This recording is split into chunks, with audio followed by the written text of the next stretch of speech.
तात्सुया का जन्म योत्सुबा परिवार में हुआ था, जो कि जापान का एक काफी अमीर परिवार था। लेकिन तात्सुया के पास जन्म से ही कोई भी मैजिकल पावर्स नहीं थी, जो कि उसके परिवार के लिए काफी ज्यादा शर्म की बात थी। इसी वजह से उसकी खुद की मॉम ने उसे काफी ज्यादा दर्द दिया और उसके साथ काफी सारी सर्जरीज करी ताकि आर्टिफिशियली उसके अंदर थोड़ा मैजिक डाला जाए। लेकिन सारी सर्जरीज फेल हो गई और इतना दर्द सहने के बाद तात्सुया ने अपने सारे के सारे इमोशंस खो दिए और अब उसे गुस्सा, नफरत, प्यार कुछ भी महसूस नहीं होता। वो बिल्कुल पत्थर की तरह बन चुका है। लेकिन उसके कुछ समय बाद वो एक काफी ज्यादा पावरफुल मैजिक को डिस्कवर कर लेता है, जिसके अंदर पूरे वर्ल्ड को तबाह करने जितनी ताकत थी और साथ ही साथ वो मरे हुए लोगों को जिंदा भी कर सकता था। लेकिन ये सारी पावर्स उसने अपनी फैमिली से छुपा के रखी और उसकी फैमिली उसे बिल्कुल नकारा समझती थी। इसी वजह से उसे उसकी बहन का बॉडीगार्ड बना दिया। आगे क्या होने वाला है हर चीज देखेंगे, लेकिन उससे पहले चैनल को सब्सक्राइब जरूर से कर लेना यार, काफी ज्यादा खुशी मिलती है। चैप्टर की स्टार्टिंग में हम लोग देखते हैं कि तात्सुया की बहन और उसकी मॉम सभी अमीर लोगों की तरह बिजनेस क्लास में ट्रैवल कर रहे होते हैं, लेकिन जो तात्सुया होता है वो सभी नॉर्मल लोगों के बीच इकोनॉमी क्लास में होता है। उसके बाद हमें एयरपोर्ट का सीन दिखाया जाता है, जहाँ पे तात्सुया उनके सारे बैगेजेस को कैरी कर रहा था। तभी उसकी बहन पीछे मुड़ के देखती है और उसकी मॉम उससे कहती है कि तुम्हें से फालतू परेशान होने की जरूरत नहीं है और वैसे भी तुम्हारा गार्ड है और भले ही खून के रिश्ते से तुम्हारा भाई लगता हो, लेकिन ये सिर्फ और सिर्फ एक नौकर है, उससे ज्यादा कुछ भी नहीं और तुम इसकी मालकिन हो। तभी मियुकी वापस से पीछे मुड़ती है और तात्सुया से कहती है कि मुझे घूरना बंद करो। तात्सुया तभी वहाँ पे रुक जाता है और सर झुका के उससे माफी मांगता है। उसके बाद वो अपने घर आते हैं, जहाँ पे आनुमी उनका स्वागत करती है, जो कि घर की मेड है, और मियुकी अपने भाई तात्सुया से अपने सारे सामान को उठवाती है। फिर जब मियुकी अपनी मॉम से बाहर जाने की परमिशन मांगती है, तब उसे तात्सुया के साथ जाने के लिए कहती है। और मियुकी जहाँ पे भी जाती थी, तात्सुया उससे कुछ कदमों की दूरी पे रहता था, क्योंकि मियुकी हमेशा तात्सुया को एक नौकर की नजरों से देखती थी।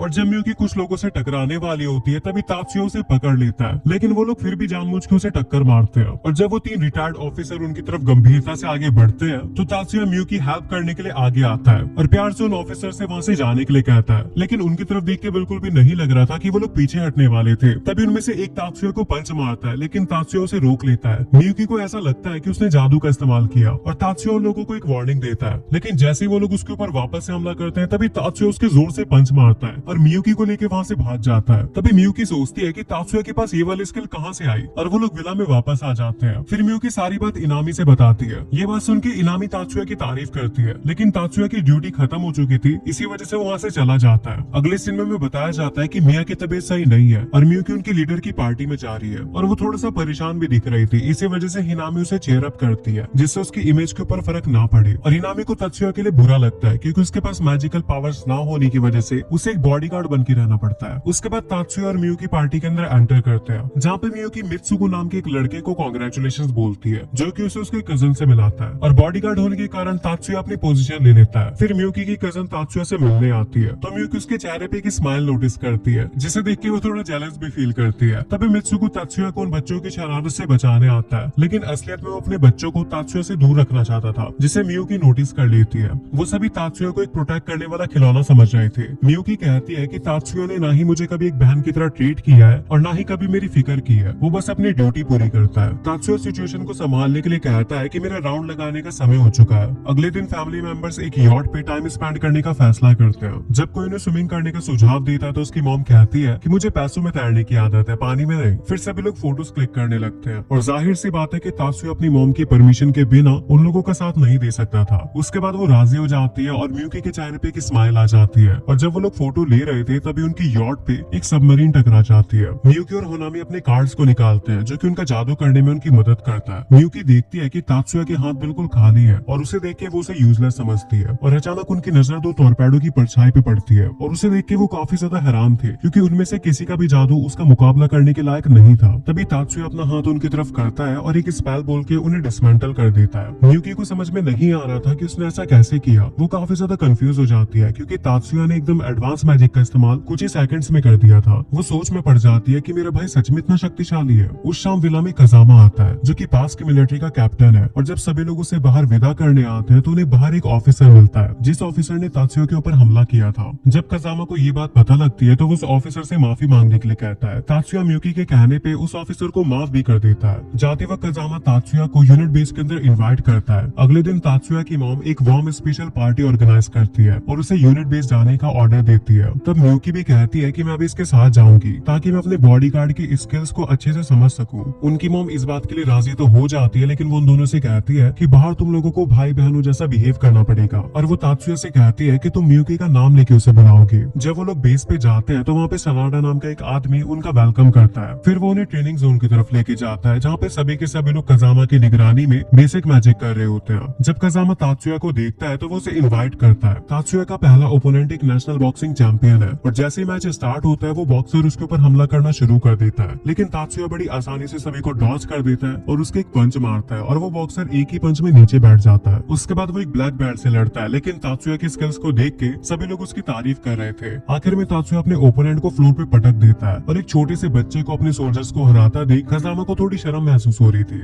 इसलिए वो उसे एक आखिरी बार चैलेंज करता है और तब वहाँ जोसेफ आता है जिसे तात्सुया ने सबसे पहले पीटा था और वो तात्सुया से उसे लड़ने का एक और मौका मांगता है, जिसपे तात्सुया तैयार हो जाता है। लेकिन मियुको को थोड़ी सी चिंता हो रही थी और इस मैच के अंदर सोल्जर्स को जीतने के लिए मैजिक का यूज करना ही होगा। मियुकी को इस बात पे ऑब्जेक्शन होता है, लेकिन तात्सुया कहता है कि जादू करना तो एक जादूगर का अधिकार है। तात्सुया अपनी एबिलिटी और मैजिक स्किल से जोसेफ को उसी वक्त नीचे गिरा देता है और वो काफी शर्मिंदा होते हैं कि वो एक 13 साल के बच्चे से हार गए। लेकिन उन्हें ये बात काफी ज्यादा पसंद आती है कि तात्सुया ने ग्राम डेमोलेशन स्पेल का यूज किया, जो कि एस रैंक का स्पेल है। उसके बाद कजामा दो लोगों को तात्सुया ने जो स्पेल यूज किया था उसे सिखाने के लिए बोलता है और सनाडा कहता है कि वो हमारे कार्ड भी देख सकता है जिनके ऊपर हम काम कर रहे हैं, जिसमें तात्सुया काफी ज्यादा इंटरेस्ट दिखाता है। कुछ दिन बाद मियुकी नोटिस करती है कि तात्सुया रात दिन अपने कार्ड पे ही काम कर रहा है, वो भी अपनी हेल्थ की परवाह किए बिना। उसके बाद एक अलार्म बजता है जो कि नेशनल डिफेंस फोर्स की तरफ से था और ये अनाउंसमेंट की जाती है कि एक पेट्रोल बोट के ऊपर एक अनजान सबमरीन ने हमला कर दिया है, जिससे उसके अंदर आग लग चुकी है और हम आप सभी लोगों से गुजारिश करते हैं कि आप लोग अपने घर के अंदर ही रहे।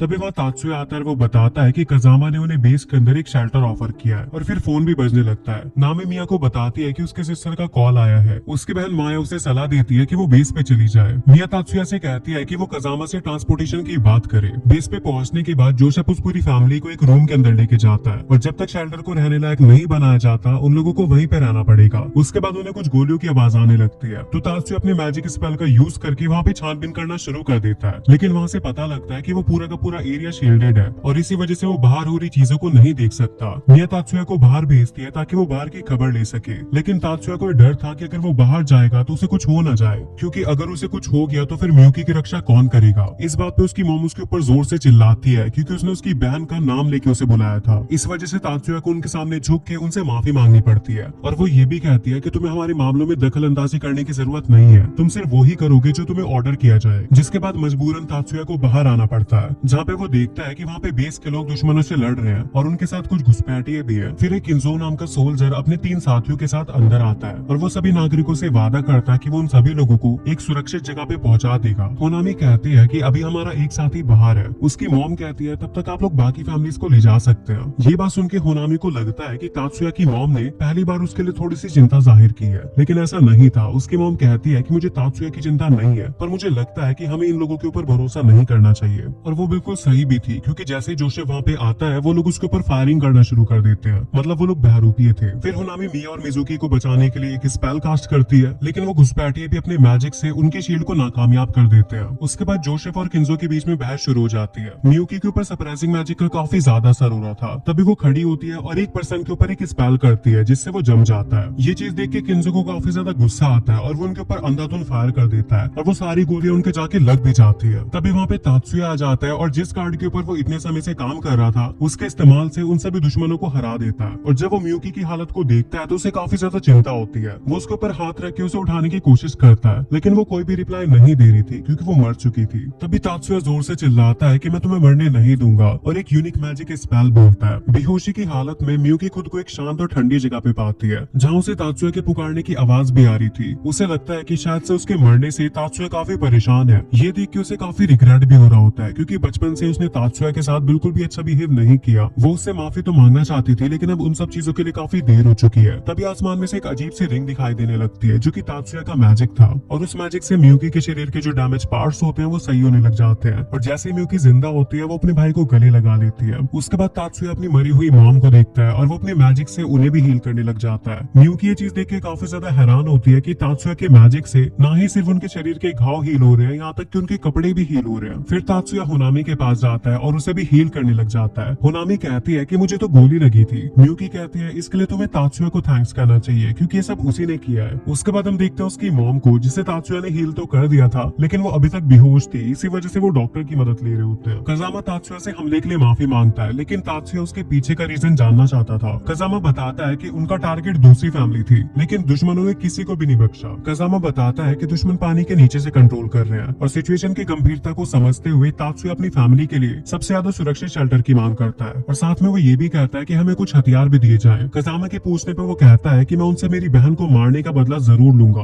कजामा कहता है लेकिन हम लोग आम जनता को हथियार प्रोवाइड नहीं कर सकते और वैसे भी हम चाहते हैं कि एनिमी हमें सरेंडर कर दे। तात्सुया कहता है कि मैं उन्हें सरेंडर करने का मौका ही नहीं दूंगा। कजामा कहता है ठीक है, हम लोग तुम्हें आर्मी के अंदर ज्वाइन कर लेते हैं, लेकिन तात्सुया कहता है कि नहीं, मैं आर्मी के ऑर्डर्स नहीं मानूंगा, मैं अपने तरीके से लड़ाई करूंगा। लेकिन क्योंकि हम दोनों का एनिमी एक ही रहेगा इसलिए हम लोग मिलकर लड़ेंगे और कजामा भी उसका साथ देने के लिए रेडी हो जाता है। उसके बाद जब वो लोग जा रहे होते हैं तभी मियुकी उसे रोकने की कोशिश करती है और कहती है कि प्लीज मत जाओ, वहाँ पे तुम्हारी जान का खतरा हो सकता है। तात्सुया कहता है कि नहीं, मैं उनसे बदला लेके ही रहूंगा क्योंकि उन्होंने तुम्हें हर्ट जो किया है और वैसे भी मेरी जिंदगी में सिर्फ एक ही चीज है जो कि मेरे लिए काफी ज्यादा कीमती है, जो कि हो तुम, और उन्होंने मेरी सबसे प्यारी चीज को चोट पहुंचाई है। इसी वजह से जब तक मैं उनसे बदला नहीं ले लेता तब तक मुझे शांति नहीं मिलेगी। उसके बाद वो मियुकी से वादा करता है कि तुम चिंता मत करो, मैं वापस जरूर आऊंगा और मेरे पास जो पावर्स है उनसे मैं बड़ी आसानी से उन्हें हरा सकता हूँ। अगले सीन में हम लोग देखते हैं कि उनकी फैमिली तात्सुया और पूरी मिलिट्री को दुश्मनों से लड़ते हुए देखते हैं। हानुमी कहती है कि लड़ाई एक बुरे सपने की तरह होती है और जो तात्सुया होता है वो अपने मैजिक से सभी दुश्मनों को काफी अच्छे से मजा चखा रहा होता है और दुश्मनों की हालत ये चीज देखे काफी ज्यादा खराब हो रही होती है कि तात्सुया उन्हें तो मार ही रहा है लेकिन साथ ही साथ वो अपने सोल्जर्स को भी जिंदा कर दे रहा है। उसके बाद मियुकी अपनी मॉम से पूछती है कि आखिरकार मेरे भाई ने ये क्यों कहा कि मैं ही वो चीज हूँ जो कि उसके लिए सबसे ज्यादा कीमती है।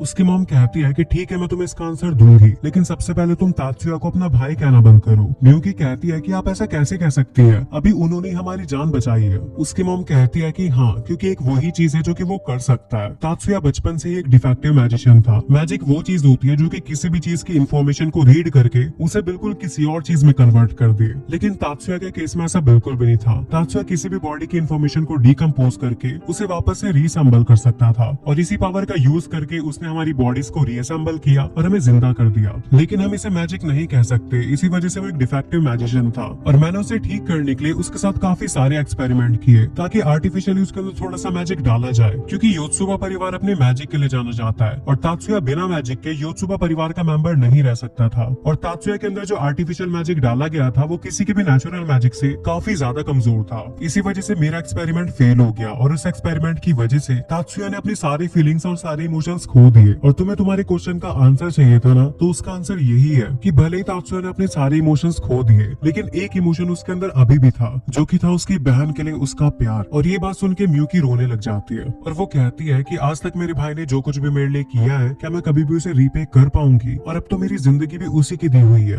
उसके बाद हम देखते हैं दुश्मनों की सबमरीन को जो कि उन्हीं की तरफ आ रही थी। तभी तात्सुया उनकी तरफ अपनी गन पॉइंट करता है और उसके अंदर से काफी बड़ी गन निकलती है जो कि उसने खुद ही बनाई थी। तभी होनामी तात्सुया की मॉम से वहाँ पे जाने की परमिशन लेती है और उसकी मॉम भी उसे हाँ कर देती है क्योंकि वो जानना चाहती थी कि आखिरकार तात्सुया का प्लान क्या है। उसके बाद तात्सुया अपने साथियों से कहता है कि मैं यहाँ पे संभाल लूंगा और तुम लोग वापस से बेस पे जाओ, लेकिन उसके साथी कहते हैं अगर हम जाएंगे तो तुम भी हमारे साथ चलोगे। लेकिन तात्सुया कहता है कि नहीं, जब तक मैं एनिमीज को खत्म नहीं कर देता तब तक बेस सुरक्षित नहीं है। उसके साथी कहते हैं अगर ऐसी बात है तो हम भी तुम्हारे साथ ही रहेंगे, भले ही हमारी जान क्यों न चली जाए। तभी तात्सुया उन सबमरीन की तरफ फायर करता है और उन सबमरीन के अंदर से भी काफी सारी फायरिंग होने लगती है, लेकिन तात्सुया के साथ ही उसी वक्त वहाँ पे एक शील्ड बना लेते हैं और उसे बचा लेते हैं। उसके बाद वो सबमरीन काफी बड़ी बड़ी मिसाइल्स फायर करती है। तभी वहाँ पे होनामी आ जाती है और वो एक शील्ड बना के सभी लोगों को बचा लेती है। और यहाँ पे जो तात्सुया होता है उसकी सारी कैलकुलेशन भी कंप्लीट हो चुकी थी और वो उनके ऊपर फायर कर देता है और बोलता है मटेरियल बस्ट एक्टिवेट, और वहाँ पे काफी बड़ा एक्सप्लोजन होता है। इधर हम देखते हैं होनामी को जिसने अपनी पावर से काफी बड़ी बड़ी मिसाइल्स को हैंडल किया था और अब उसके शरीर में काफी ज्यादा डैमेज आ चुका था, इस वजह से वो नीचे गिर जाती है। दूसरी तरफ तात्सुया का जो एक्सप्लोजिव होता है उससे काफी बड़ी सुनामी भी आने लगती है और वो लोग वहाँ से निकल जाते हैं। उसके बाद हम देखते हैं होनामी को जो कि मरने वाली होती है और वो कहती है मैं बस अपनी ड्यूटी को निभाने का एक मौका ढूंढ रही थी ताकि मैं एक इंसान की तरह इस दुनिया से जा सकूं, ना कि एक रोबोट की तरह। और ये सब कुछ वो तात्सुया को इसलिए कह रही होती है ताकि तात्सुया को उससे एक सीख मिले। और ये चैप्टर यहीं पे एंड हो जाता है। चैप्टर 2 की स्टार्टिंग में हम लोग देखते हैं कि आज तात्सुया की स्कूल सेरेमनी है, लेकिन उसे ऑडिटोरियम में नहीं बुलाया गया। मियुकी उससे कहती है कि तुमने तो एग्जाम में टॉप किया था, लेकिन फिर भी तुम्हारे साथ उन्होंने ऐसा क्यों किया। तात्सुया कहता है कि सिर्फ पेपर वाले एग्जाम दे के वो खुद को मैजिशियन साबित नहीं कर सकता,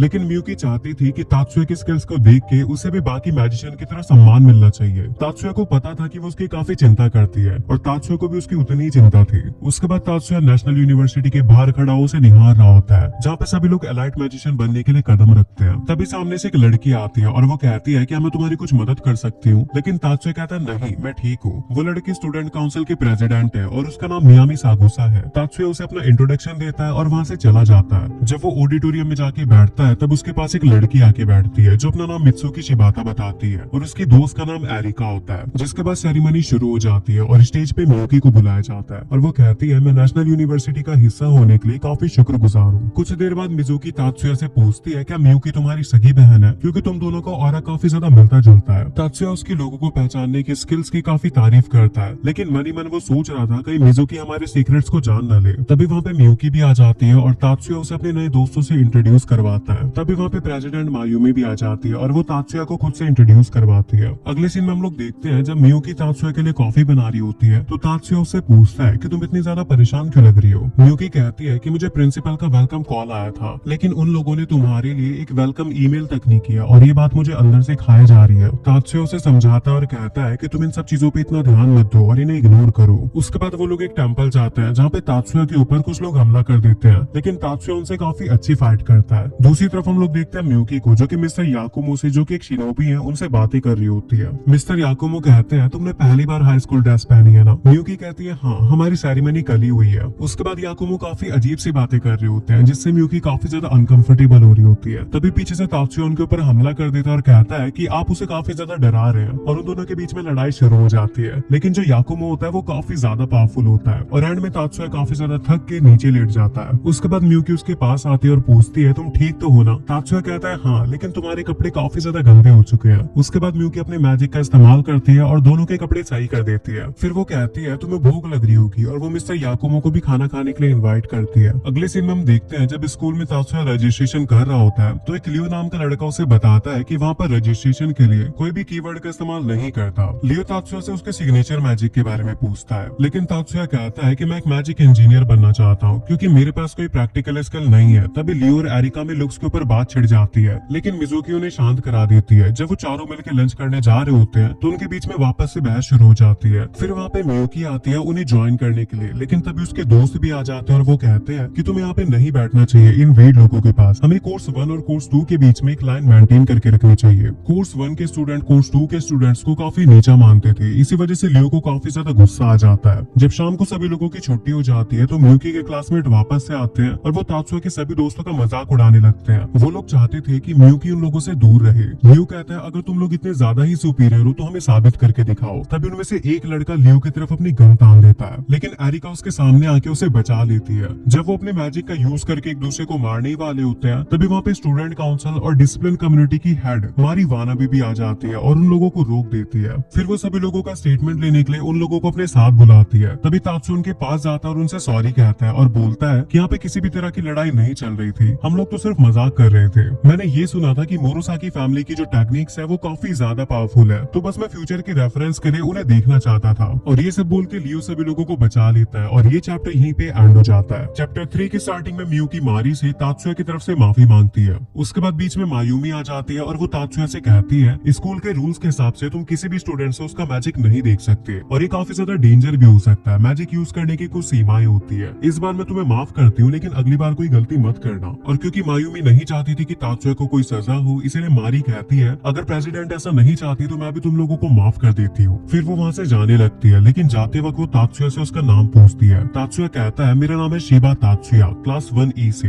मारी कहती है मैं तुम पे नजर रखूंगी और वहाँ से चली जाती है। उसके बाद मियुकी की क्लास का वो लड़का तात्सुया को अपना नाम शुन मोरासाकी बताता है और वो कहता है मैं मोरासाकी के मेन ग्रुप का मेंबर हूँ और वो वापस से उसे धमकी देके वहाँ से चला जाता है। उसके बाद वहाँ पे एक लड़की आती है जिसका नाम होता है मित्सुई होनाका और वो कहती है जो कुछ भी हुआ मैं उसके लिए माफी चाहती हूँ और आपने सिचुएशन को काफी अच्छी तरीके से संभाला। उसके बाद वो उसके साथ स्टेशन जाने के लिए पूछती है और जब वो लोग जा रहे होते हैं तब मियुकी उन्हें बताती है कि तात्सुया ही ऐसा है जिसे सीएडी के बारे में थोड़ी नॉलेज है। उसके बाद एरिका तात्सुया से कहती है कि तुम मेरी सीएडी के ऊपर भी थोड़ी नजर डालोगे क्या। तात्सुया कहता है मेरे अंदर अभी इतना कॉन्फिडेंस नहीं है कि मैं तुम्हारे जैसे यूनिक सीएडी को मॉडिफाई कर पाऊँ। अगले दिन प्रेसिडेंट मियामी खुद तात्सुया से मिलने आती है और वो मियुकी को भी हाई करती है। वो मियुकी के साथ लंच पे बैठ के कुछ बातें करना चाहती थी, इसलिए वो उन्हें स्टूडेंट काउंसिल ऑफिस में इनवाइट करती है जहाँ पे सभी ऑफिशियल्स भी उनके साथ लंच करते हैं। उस टेबल पे सुजुने, मारी और अजूसा बैठे होते हैं जो कि किसी न किसी पोस्ट पे होते हैं। उसके बाद मियुकी मारी से पूछती है कि क्या आप अपना लंच खुद ही प्रिपेयर करती हैं। मारी कहती है क्यों, तुम सरप्राइज हुई क्या। तात्सुया कहता है नहीं, तुम्हारे हाथों की चोटों को देख के पता लगाया जा सकता है कि तुम तुम कितना ज्यादा कुक करती हो।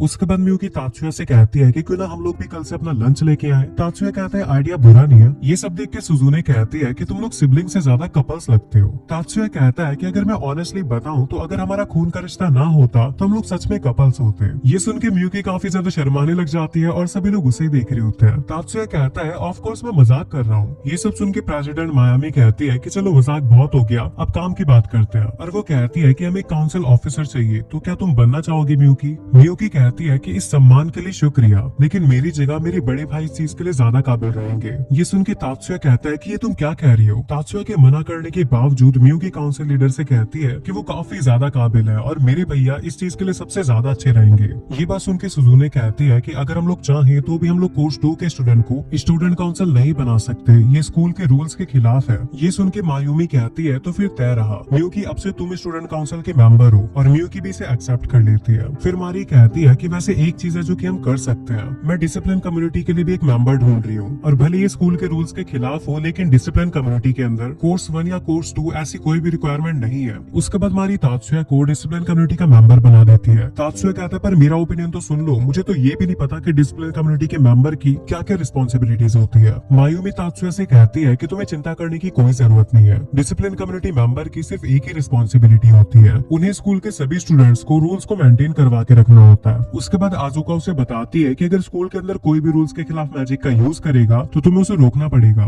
तात्सुया कहता है इसका मतलब अगर कोई भी मैजिक का यूज करके लड़ता हुआ पाया गया तो मुझे उसे रुकवाना पड़ेगा, भले ही उन्हें रोकने के लिए मुझे अपनी ताकत का इस्तेमाल क्यों ना करना पड़े। मारी कहती है हाँ चलो बाकी काम हम लोग स्कूल के बाद कंप्लीट करेंगे। उसके बाद हमारा सीन शिफ्ट होता है जहाँ पे तात्सुया एरिका और शिबाता से कहता है कि मैंने डिसिप्लिन कम्युनिटी को ज्वाइन कर लिया है, जिस पर एरिका कहती है कि इसमें तो तुम्हें काफी ज्यादा मुश्किल आने वाली है क्योंकि तुम्हें भी काफी ज्यादा डिसिप्लिन में रहना होगा। और ये कहने के बाद वो एक पावर पैनल के ऊपर अपना हाथ रखती है और अपने मैजिक को मापने की कोशिश करती है। और इस पैनल के अंदर डिस्क जितनी आगे जाती है उस मैजिशियन के अंदर उतनी ज्यादा ताकत होती है। एरिका के बाद तात्सुया उस पैनल के ऊपर हाथ रखता है और वो डिस्क थोड़ी सी आगे जाती है। इसका मतलब तात्सुया के अंदर नॉर्मल मैजिक काफी ज्यादा कम है। तात्सुया अपने मन में कहता है कि मैं अभी भी नॉर्मल मैजिक का यूज नहीं कर पा रहा हूँ और इसी के साथ सीन शिफ्ट हो जाता है। और फिर हम लोग देखते हैं तात्सुया और मियुकी को जो कि स्टूडेंट काउंसिल ऑफिस के अंदर आते हैं, जहाँ पे सभी लोग तात्सुया और मियुकी को कांग्रेट्स कर रहे होते हैं उनकी नई पोस्ट के लिए। तभी वहाँ पे एक हांजो नाम का लड़का आता है जो कि तात्सुया को देख के कहता है कि ये यहाँ पे क्या कर रहा है, ये तो एक वीड है। जिस पर डिसिप्लिन काउंसिल की लीडर कहती है कि तात्सुया से डिसिप्लिन काउंसिल का मेंबर है, जिस पर वो कहता है कि क्या आपको नहीं पता मैडम ये एक वीड है और वीड का पावर लेवल हमारे पावर लेवल से काफी कम होता है। जिस पर मारी कहती है कि ऐसा नहीं है, तात्सुया अलग है। तभी मियुकी भी बोल पड़ती है कि तुम्हें क्या पता कि मेरे भाई का क्या लेवल है, जिस पर वो लड़का कहता है कि तुम सिर्फ अपने भाई को प्रमोट करवाने के लिए झूठ बोल रही हो। तभी तात्सुया कहता है कि तुमने मेरी बहन को झूठा कैसे कह दिया, अगर तुम्हें ऐसा लगता है कि मेरी बहन झूठ बोल रही है तो मैं तुम्हें चैलेंज करता हूँ फाइट के लिए। और तात्सुया की ये बात सुन के काउंसिल के सारे मेंबर हैरान हो जाते हैं कि तात्सुया एक वीड होने के बावजूद एक ब्लूम को हराने की बात कर रहा है। और ये सुन के वो ब्लूम लड़का भी कहता है ओ वीड मैं तुझे मसल के रख दूंगा। उसके बाद हमें अगला सीन दिखाया जाता है जहाँ पे डिसिप्लिन काउंसिल के लीडर उन्हें रूल्स बता रही होती है कि इस लड़ाई के दौरान कोई भी अपने वेपन्स का यूज नहीं करेगा और जो भी पहले नीचे गिरेगा वो हार जाएगा। और इसी बीच वो ब्लूम लड़का अपने मन में सोच रहा होता है कि मैं एक वीड से तो नहीं हारने वाला, और वो कहता है कि मैं सबसे पहले उसके ऊपर फायर करूंगा, जैसे वो डॉज करेगा मैं उसके ऊपर अपने मैजिक का यूज करूंगा जिससे वो नीचे गिर जाएगा और फिर तो जीत मेरे कदमों में होगी। और जैसे मैच स्टार्ट होता है तात्सुया लाइट की स्पीड से उस ब्लूम लड़के के ऊपर हमला करता है और इससे पहले कि वो लड़का कुछ कर पाता वो नॉकआउट हो जाता है और नीचे गिर जाता है। और ये चैप्टर यहीं पे एंड हो जाता है। चैप्टर 4 की स्टार्टिंग में हम लोग देखते हैं कि सारे लोग तात्सुया की पावर्स को देख के काफी ज्यादा हैरान थे और वो सोच में पड़ जाते हैं कि एक वीड ने एक ब्लूम को कैसे हरा दिया। और तभी वो तात्सुया से पूछते हैं कि आखिरकार ये कौन सा मैजिक स्पेल था या फिर ये कौन सी पावर थी जिससे तुमने एक ब्लूम को हरा दिया। तो तात्सुया कहता है कि कोई सुपर पावर या फिर कोई मैजिक नहीं था, ये मेरी रॉ स्ट्रेंथ थी। यानी तात्सुया नॉर्मली ही इतना तेज और इतना पावरफुल है। और ये बात सुन के कि कोई मैजिक नहीं है वहाँ के सभी लोग काफी ज्यादा हैरान हो जाते हैं। और ये सब देख के स्टूडेंट काउंसिल के एक मेंबर सुजुने काफी ज्यादा हैरान होती है और वो अपने मन में कहती है कि ये तो कुछ ज्यादा ही तेज था, मैंने आज तक किसी भी इंसान को अपनी रॉ स्ट्रेंथ में इतना ज्यादा फास्ट नहीं देखा। और तभी वो ब्लूम लड़का जिसका नाम हांजो है वो कहता है कि क्या फायदा एक ब्लूम होने का जब मैं एक वीड से हार गया। उसी बीच मायूमी वहाँ पे आके हांजो से पूछती है कि तुम ठीक तो हो ना, जिस पर हांजो कहता है हाँ मैडम मैं बिल्कुल ठीक हूँ। उसके बाद हांजो मियुकी से माफी मांगता है उसके रूड बिहेवियर के लिए, जिसके लिए मियुकी उसे माफ कर देती है। और फिर हांजो तात्सुया को देख के बिना कुछ कहे वहाँ से चला जाता है। और इसी बीच डिसिप्लिन काउंसिल की मेंबर तात्सुया से कहती है कि हम लोग काफी ज्यादा भटक चुके हैं, हम लोगों को अपने ऑफिस में जाना चाहिए तात्सुया। और अगले सीन में हम लोग मारियो और तात्सुया को डिसिप्लिन काउंसिल के ऑफिस में देखते हैं।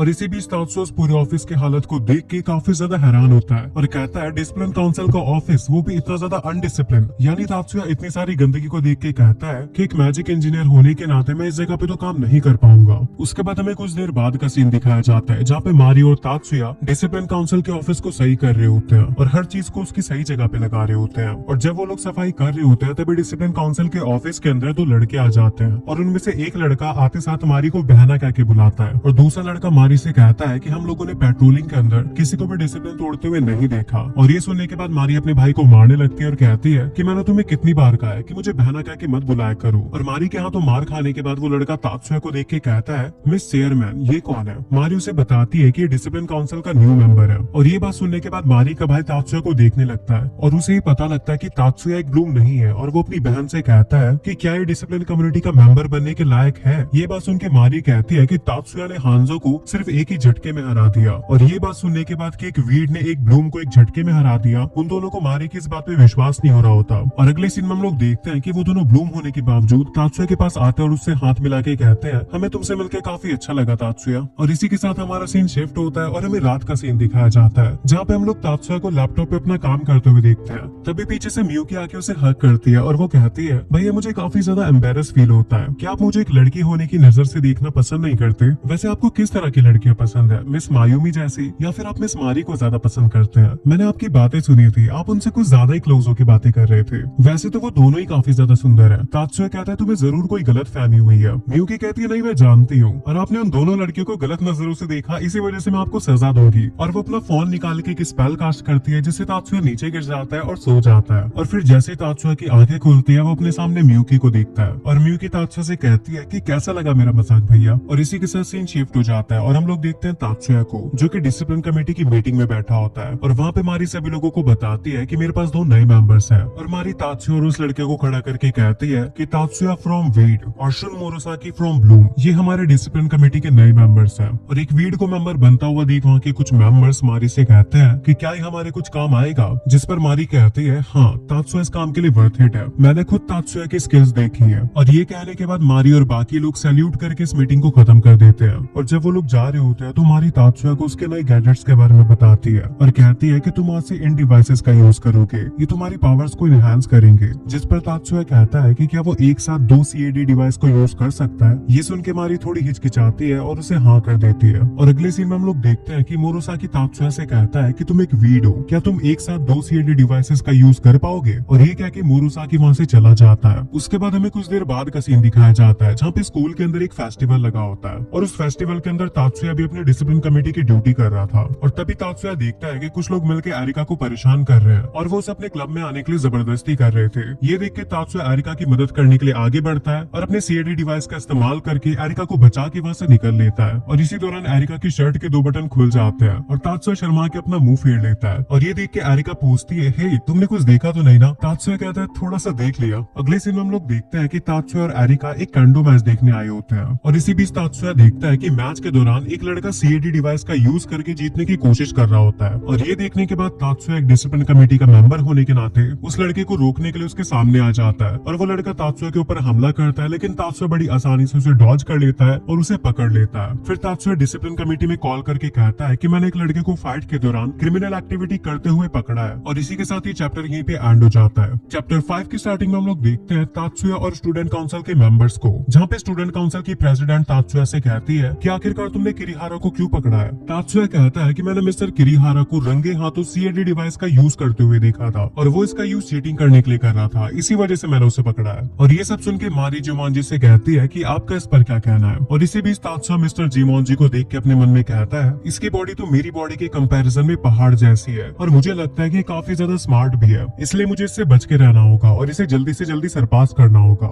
जिस पर मिस्टर जुमोंजी कहते हैं कि इस बार तो मुझे तुम्हारी कोई गलती नहीं लग रही है, इसीलिए इस बार मैं तुम्हें माफ करता हूँ, लेकिन अगली बार ध्यान रखना कि कोई भी डिसिप्लिन ना टूटे। और इसी के साथ हमारा सीन शिफ्ट हो जाता है और हम लोग देखते हैं तात्सुया को जो कि अपने दोस्तों के साथ बैठ के डिनर कर रहा था। और वहाँ तात्सुया अपने दोस्तों को बताता है कि आज उसकी लड़ाई किरीहारा से हुई थी डिसिप्लिन तोड़ने की वजह से। जिस पर लियोनहार्ड कहता है कि हाँ मैंने सुना है, लेकिन किरीहारा तो काफी ज्यादा पावरफुल है तात्सुया, आखिरकार तुमने उसे हराया कैसे। जिस पर मियुकी कहती है कि मेरे भैया को कोई नहीं हरा सकता, वो सबसे ज्यादा पावरफुल है। जिस पर शिबाता कहती है कि मुझे पता है मियुकी तुम्हारा भाई रॉ स्ट्रेंथ में काफी ज्यादा पावरफुल है, पर फिर भी ये तात्सुया के लिए मुश्किल होना चाहिए था, क्योंकि क्योंकि किरिहारा काफी ज्यादा ताकतवर है। इस बात पे म्यूकी कहती है मेरे भैया बहुत पावरफुल है, इसी वजह से तो मैं उन्हें इतना पसंद करती हूँ। और ये सब देख के लियोनहार्ड कहता है अरे यार ये तुम्हारी ये सब हरकतें देख के मुझे विश्वास ही नहीं होता कि तुम दोनों भाई बहन हो। तभी एरिका लियोनहार्ड से अपना मुंह बंद करने के लिए कहती है और कहती है कि उन्हें अपना समय बिताने दो। और ये सुन के म्यूकी कहती है अरे मैं तो बस मजाक कर रही थी। और उसके बाद लियोनहार्ड तात्सुया से कहता है कि तुम कुछ कास्ट जैमिंग के बारे में बात कर रहे थे ना, जिस पर तात्सुया कहता है कि कास्ट जैमिंग एक काफी ज्यादा पावरफुल मैजिक है और जब दो सीएडी डिवाइस एक साथ मिलकर इस मैजिक को परफॉर्म करते हैं तब एक पीजियम वेव्स निकलती है जो कि बहुत ज्यादा पावरफुल होती है। और ये बात सुन के लियोनहार्ड कहता है कि हाँ मैंने भी दो सीएडी डिवाइस को एक साथ यूज होते हुए देखा है और उसके बीच में पीजियम वेव्स को महसूस किया है। जिस पर एरिका कहती है कि तुम अपने आप को ज्यादा महान समझते हो क्या, जिस पर लियोनहार्ड एरिका से कहता है कि तुम्हारा मतलब क्या है लड़की, और वो दोनों लड़ने लग जाते हैं। लेकिन तभी शिबाता उन्हें शांत करा देती है। साथ ही में तात्सुया दबी हुई आवाज में लियोनहार्ड से कहता है कि मैंने शिबाता से लड़ाई के दौरान दो सीएडी डिवाइस का यूज किया था, इसी वजह से मैं उस वेव को एक्टिवेट कर पाया। और ये सब सुन के लियोनहार्ड कहता है कि वो सब तो ठीक है लेकिन तुम इतनी दबी हुई आवाज में ये सब क्यों कह रही हो। जिस पर एरिका कहती है कि अरे बेवकूफ तुम्हें नहीं पता, एक वीड एक साथ दो सीएडी डिवाइस का यूज नहीं कर सकता।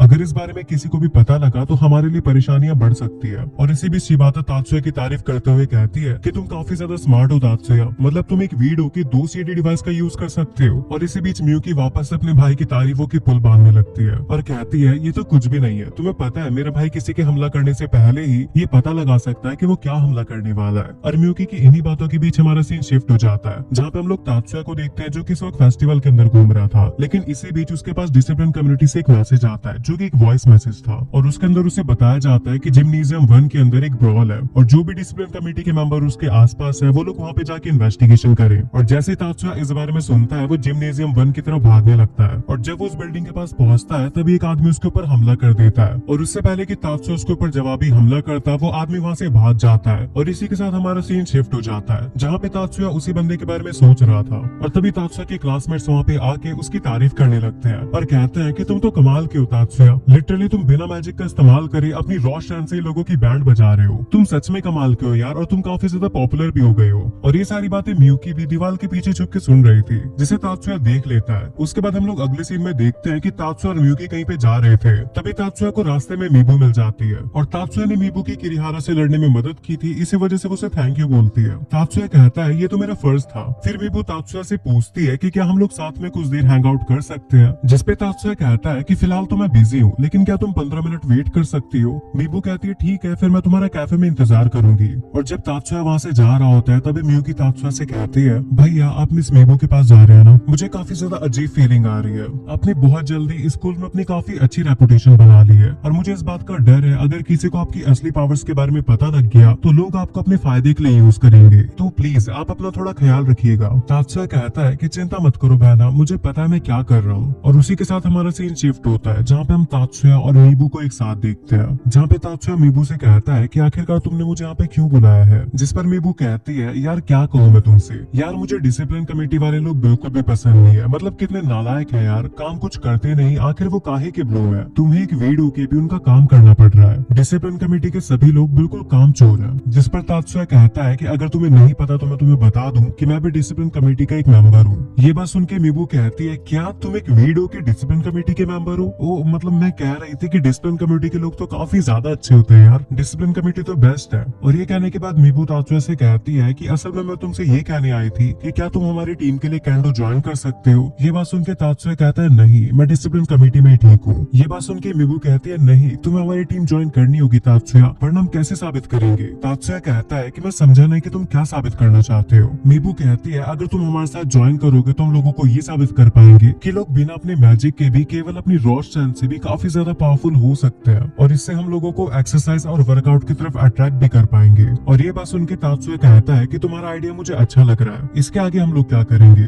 और तात्सुया के ये कहते साथ हमारा सीन शिफ्ट हो जाता है और हम लोग देखते हैं मीबू को। और उसी वक्त मीबू के पास एक चश्मे वाला आदमी आता है और वो मीबू से कहता है मीबू तुम्हें कुछ भी करके मुझे तात्सुया की पावर्स ला के देनी होगी। और उस आदमी के ये कहते साथ हमारा सीन शिफ्ट हो जाता है। फिर हम देखते हैं तात्सुया को जो कि म्यूकी से कहता है कि मैं तुम्हें कुछ बताना चाहता हूँ। इस दुनिया में ब्लैक चेन ऑर्गेनाइजेशन नाम का एक क्रिमिनल ऑर्गेनाइजेशन है और इस ऑर्गेनाइजेशन के कुछ मेंबर्स हमारे स्कूल में भी है और इन्हीं में से एक मेंबर ने आज मेरे ऊपर हमला करने की कोशिश की। और इसी के साथ तात्सुया कहता है इस स्कूल का भविष्य काफी खतरे में है। और ये चैप्टर यहीं पे एंड हो जाता है। चैप्टर 6 की स्टार्टिंग में हम लोग देखते हैं तात्सुया को जो कि मैजिक मैजिक इंडिकेटर के अंदर अपने मैजिक को नाप रहा था और तात्सुया के मैजिक स्किल यूज करने के बाद शिबाता कहती है इस बार तुम्हारा मैजिक स्किल काफी अच्छा आया है, जिसपे तात्सुया कहता है हाँ 3 बार कर पाओ, तुम्हारी रॉ स्ट्रेंथ इतनी ज्यादा पावरफुल है और अगर तुम्हारा मैजिक भी पावरफुल हो गया तो तुम्हें कोई नहीं रोक पाए। चैप्टर 7 की स्टार्टिंग में हम लोग देखते हैं लियोन हार्ट को जो कि टेररिस्ट से लड़ रहा होता है। तभी एक टेररिस्ट पीछे से उसके ऊपर हमला करने ही वाला होता है, लेकिन तभी मियुकी आके उसे बचा लेती है और उसके बाद लियोन हार्ट, तात्सुया और बाकी लोग एक जगह पे आके मिलते हैं और वहाँ पे एरिका बताती है इन सभी टेररिस्ट में से एक टेररिस्ट मीबू भी है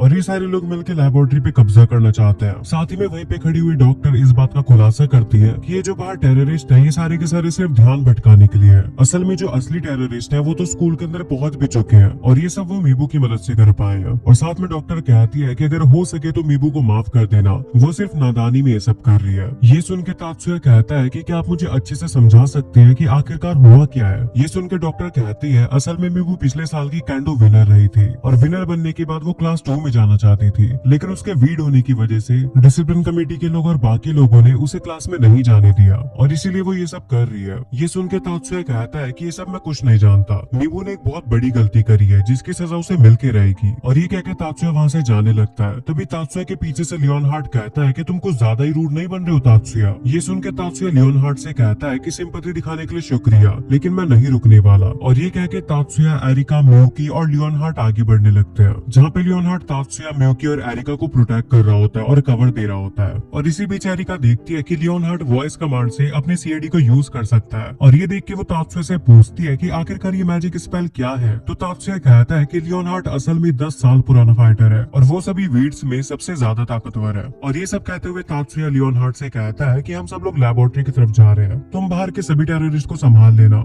जिसपे लियोन हार्ट कहता है कि शौक से तुम लोग आराम से जाओ, मैं इन सबको संभाल लूंगा। और इसी के साथ हम लोग अगले सीन में देखते हैं तात्सुया, एरिका और मियुकी को जो कि स्कूल के अंदर पहुंच चुके हैं और वहाँ पे तात्सुया अपने मैजिक स्पेल का यूज करके स्कूल के अंदर के सारे टेररिस्ट को देख रहा होता है। और तात्सुया की ये पावर देख के एरिका कहती है ये तो लाजवाब है, तुम्हारी ये नेविगेटर स्किल काफी ज्यादा खतरनाक है, हम इसकी मदद से किसी भी टेररिस्ट को कहीं पे भी पकड़ सकते हैं। और इसी बीच मियुकी कहती है आखिरकार ये सारे टेररिस्ट रीडिंग रूम में क्या कर रहे हैं। तात्सुया कहता है ये लोग जरूर मैजिक यूनिवर्सिटी की इंपॉर्टेंट डॉक्यूमेंट चुरा रहे होंगे। तभी एरिका जाती है और कुछ लोगों के ऊपर हमला करके उन्हें नीचे गिरा देती है। तभी वहाँ पे एक और लड़का आ जाता है और एरिका उससे भी लड़ने लग जाती है। एरिका कहती है इन्हें तुम मेरे ऊपर छोड़ दो। तात्सुया कहता है ठीक है। उसके बाद तात्सुया और मियुकी अपने मैजिक का यूज करके सेकंड फ्लोर पे आ जाते हैं। दूसरी तरफ हम लोग मीबू को देखते हैं जिसके साथ कुछ टेररिस्ट लोग थे और वो लोग मिलकर यूनिवर्सिटी का डाटा चुरा रहे थे। वहीं पे मीबू सोच रही होती है कि मैं तो मैजिक से होने वाले डिस्क्रिमिनेशन को रोकना चाहती थी, लेकिन ये सब जो हो रहा है क्या ये वही है जो मैं चाह रही थी। इसी बीच मीबू के साइड में खड़े हुए लोगों में से एक पर्सन कहता है हमारा काम बस होने ही वाला है। पर तभी उस रूम का गेट खुलता है और वहाँ से तात्सुया और मियुकी आ जाते हैं, जहाँ पे तात्सुया उन लोगों की तरफ गन पॉइंट करके कहता है तो क्या हाल है बच्चा पार्टी, अब तुम्हारा गेम यहीं पे खत्म हो चुका है। पर तभी वहाँ पे खड़ा हुआ एक आदमी अपनी गन निकाल के तात्सुया की तरफ पॉइंट करता है और कहता है कि मैं तुझे बताता हूँ कि किसका गेम खत्म हुआ है। और ये कह के वो तात्सुया के ऊपर हमला करने ही वाला होता है। तभी मियुकी सामने आ जाती है और वो तात्सुया को बचा लेती है और अपने मैजिक स्पेल से उस बंदे के पूरे हाथ को जमा देती है, जिसकी वजह से वो गन को इस्तेमाल नहीं कर पाता। उसके बाद मियुकी इस आदमी से कहती है कि तुम्हारी हिम्मत कैसे हुई मेरे भाई के ऊपर हमला करने की। उसके बाद तात्सुया मीबू को देख के कहता है कि मैं जानता हूँ मीबू, तुम्हारे साथ ब्लूम लोगों ने काफी गलत किया है, पर परेशानियां किसके जीवन में नहीं होती, लेकिन इसका मतलब ये नहीं है कि तुम गलत का साथ देने लग जाओ। तात्सुया की इस बात पे मीबू कहती है तो तुम क्या कहना चाहते हो तात्सुया कि ये भेदभाव सही है? क्या तुम्हें पता भी है कि इस भेदभाव की वजह से मैंने क्या क्या झेला है? मेरा सपना था कैंडो वॉरियर बनने का, लेकिन इस वीड और ब्लूम के भेदभाव के चक्कर में मैं कभी भी कैंडो वॉरियर नहीं बन पाऊंगी। और सिर्फ इतना ही नहीं, ये ब्लूम वाले वीड्स को कीड़ा समझते हैं और ये सभी वीड के टैलेंट को दबाने की कोशिश करते हैं। मीबू की इस बात पे मियुकी कहती है हाँ हम समझ सकते हैं मीबू, हमारे साथ भी कुछ ऐसा ही हुआ है। मीबू और मियुकी की इसी बात के बीच में तात्सुया के ऊपर 2 टेररिस्ट हमला कर देते हैं, पर तात्सुया एक ही झटके में उन्हें हरा देता है और इस मौके का फायदा उठाकर मीबू वहाँ से भाग जाती है। मीबू को देखकर मियुकी तात्सुया से कहती है कि आपने उसे भागने क्यों दिया, जिस पर तात्सुया कहता है कि कोई बात नहीं, वैसे भी नीचे एरिका है और एरिका पे मुझे पूरा विश्वास है कि वो मीबू को हिलने भी नहीं देगी। उसके बाद हम देखते हैं जैसे मीबू बाहर जाने की कोशिश करती है, रास्ते में उसे एरिका मिल जाती है और वो कहती है कि आखिरकार तुम कौन हो? एरिका कहती है मेरा नाम है एरिका शिबा,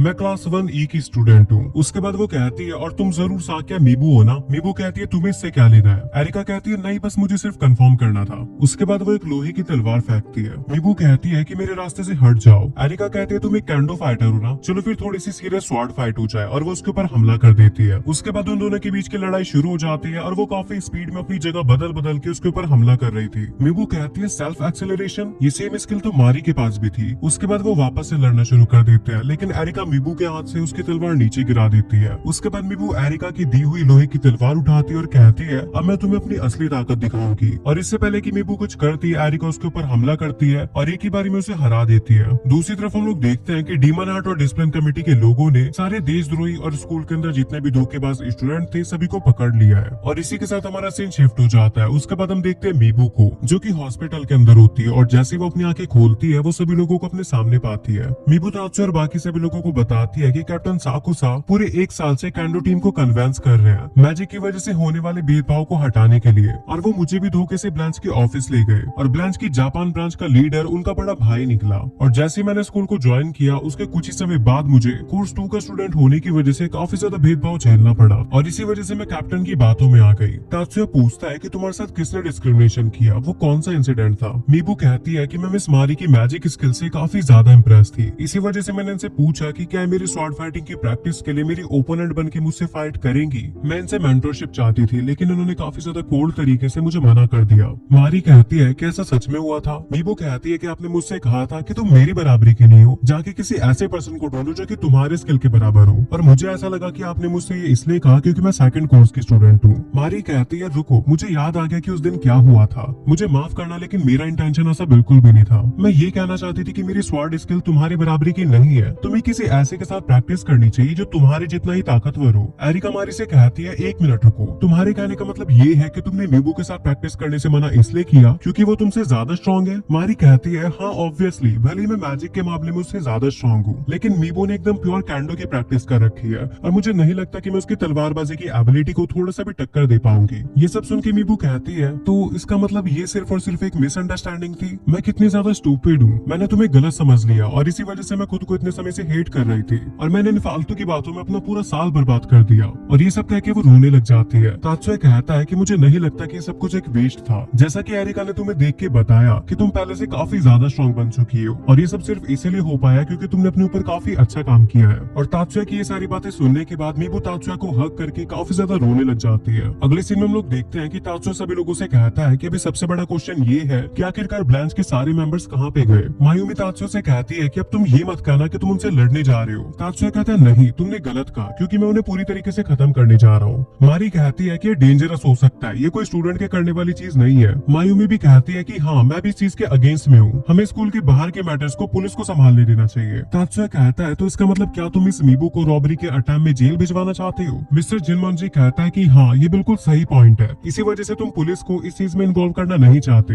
लेकिन जाने से पहले एक बात ध्यान रखना, आखिरकार वो लोग टेररिस्ट है और मिस मारी और मिस मायूमी कभी भी अपने स्टूडेंट्स की लाइफ को रिस्क में नहीं डालेंगे। तात्सुया कहता है हाँ मुझे पता है और वैसे ही मैंने स्टूडेंट काउंसिल की हेल्प नहीं मांगी। जिनमॉन्जी कहता है तो तुम अकेले जाने वाले हो। तभी मियुकी तात्सुया से कहती है कि मैं तुम्हारे साथ चलूंगी। एरिका कहती है मैं भी आ रही हूँ और जिनमॉन्जी भी जाने के लिए तैयार हो जाता है। मीबू कहती है कि अगर तुम ये सब मेरे लिए कर रहे हो तो प्लीज ऐसा मत करो, मैं नहीं चाहती कि मेरी वजह से तुम्हें कुछ हो। तात्सुया कहता है कि सब मैं तुम्हारे लिए नहीं कर रहा हूँ, इसमें मेरी कम्युनिटी भी शामिल थी, इसी वजह से टेररिस्ट अगला टारगेट हमें बनाएंगे और जो भी चीज मेरी या फिर मियुकी की लाइफ में डिस्टर्बेंस पैदा करेगी मैं उसे खत्म कर दूंगा। उसके बाद वो लोग उनकी लोकेशन का पता लगाते हैं। तात्सुया कहता है हमें वहाँ तक कार से जाना पड़ेगा। मिस्टर जिनमॉन्जी कहते हैं कि उसका इंतजाम मैं कर दूंगा। मायूमी कहती है कि मिस्टर जिनमॉन्जी आप भी जा रहे हैं। जिनमॉन्जी कहता है कि 10 मास्टर क्लैन का एक प्राउड मेंबर होने की वजह से मुझे जाना चाहिए। ये सुन के मायूमी कहती है कि मैं भी चलूंगी, लेकिन मारी कहती है कि स्टूडेंट काउंसिल प्रेसिडेंट होने की वजह से तुम स्कूल को ऐसे सिचुएशन में छोड़ के नहीं जा सकती। मायूमी कहती है हाँ ठीक है मैं समझ गई। उसके बाद हम अगले सीन में देखते हैं जब मिस्टर जिनमॉन्जी अपनी कार के पास जा रहा होता है तभी वहाँ पे किरिहारा आता है और वो कहता है कि मैं भी आपके साथ चलूंगा। जिनमॉन्जी कहता है कि वहाँ पे जान का खतरा हो सकता है, मुझे ये बताओ कि तुम क्यों जाना चाहते हो। किरिहारा कहता है कि मुझे हमेशा से मीबू की तलवारबाजी पसंद थी,